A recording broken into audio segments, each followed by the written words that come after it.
I wanted to get better at playing guitar. And I practice the guitar more now than I ever have, even in those teenage years of like when you're starting to learn. So But you're not playing jazz on the 3-string, was it? No, I don't have a guitar set up as a 3-string right now, which I somewhat lament, because playing that, it's really liberating and fun to play that instrument. Is yeah.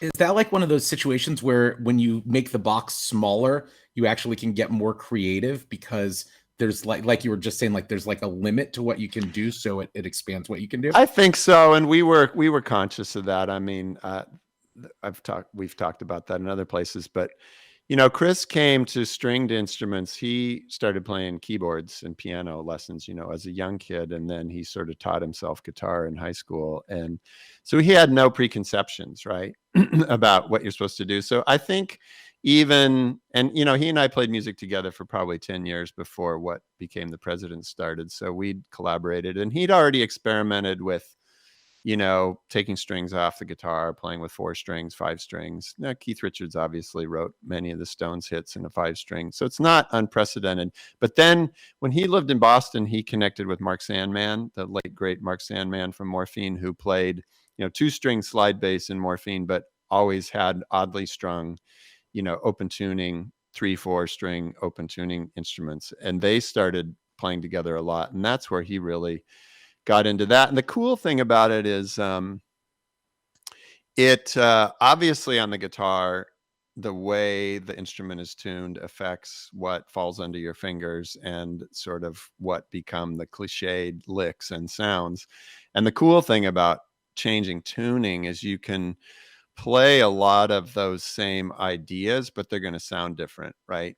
Even if you're playing this, nominally playing sort of the same notes or the same riff, that tuning affects, as we know on the guitar, you can play, depending on the note, there are some notes you can play in 3 or 4 different places. It's the same pitch, right?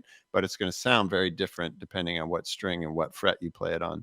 So that's sort of amplified when you limit the number of strings and you're playing more linearly. Hopefully you have a lot of musicians who listen to this, because otherwise this would be fucking boring inside baseball. But you end up playing much more linearly up and down the neck, because I was always, had guitar teachers and played mostly in positions and with scalar ideas across the neck. And all of a sudden you don't have that option. So you play stuff linearly up and down a limited number of strings. It inherently sounds different, even if you're trying to play the same ideas, because you have to finger them differently, and the string might be a different gauge and length than where you might usually play that note. So it kind of takes you out of that whole, it de-cliches you sort of immediately, even if you're playing known songs, which I think is really nice. It gives you, as we all know, as musicians, the hardest thing to do is to develop your own voice, right? Is to do something sonically unique. And particularly, I mean, we all vocally have a distinctive voice, but on an instrument, it's, there aren't a lot of electric guitarists where, like maybe Carlos Santana, Jerry Garcia. There aren't a ton where you instantly, James Burton maybe, but he's been copied by so many other chicken pickers. There aren't a lot where you're just like, yeah, that's so-and-so. And going to those tunings gave us an instantly identifiable sound. Yeah, I would say, as maybe Jeff would second this, as a guitar player and bass player who's tried to play Peaches in a standard tuning. It doesn't work. It does not work. There's something, scientifically. I just did it for the first time ever.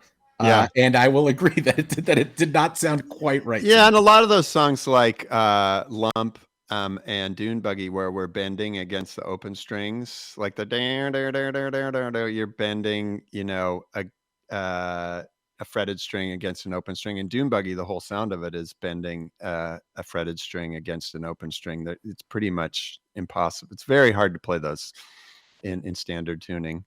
I guess I didn't try Peaches in standard. I tried in drop D. So it does, you do get the bum, bum, bum. You get it, but then being in that weird, we ended up in C sharp kind of by accident, because when we started, we weren't using tuners and we were just using funky, cheap guitars where you could move the bridge as far back as possible. And C sharp was sort of as low as we could go without having really bad intonation problems up at the 12th fret and above. And then when we got tuners, we found that that's roughly where we were.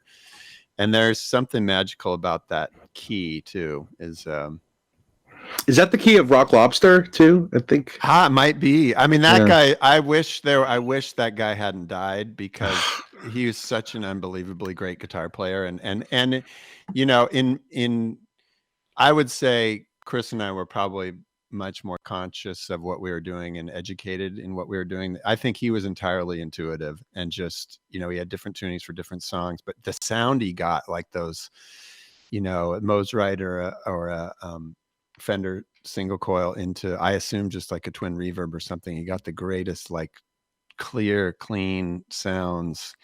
Amazing. Yeah, we were pretty conscious of what we were doing. I mean, you know, we actually started with no drums because Chris has bad tinnitus and still does to this day, I think.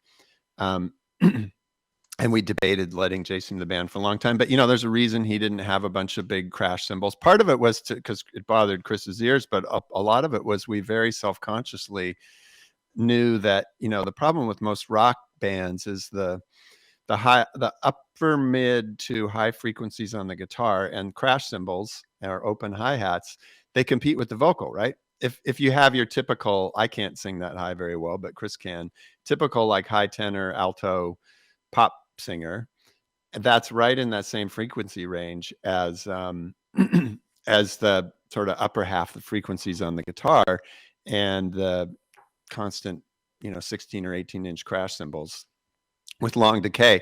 So we really wanted the vocal melody and the lyrics to be intelligible. So that was conscious, and live the first time, right? Because when you're mixing or recording, you can work around some of those frequency competition problems, but live you really can't. So that was a pretty conscious effort on our part. And we knew with 5 strings, you can make any chords you want. You can make a minor 7 flat 5 sus 9. You can do whatever, you know. 5 notes is a lot.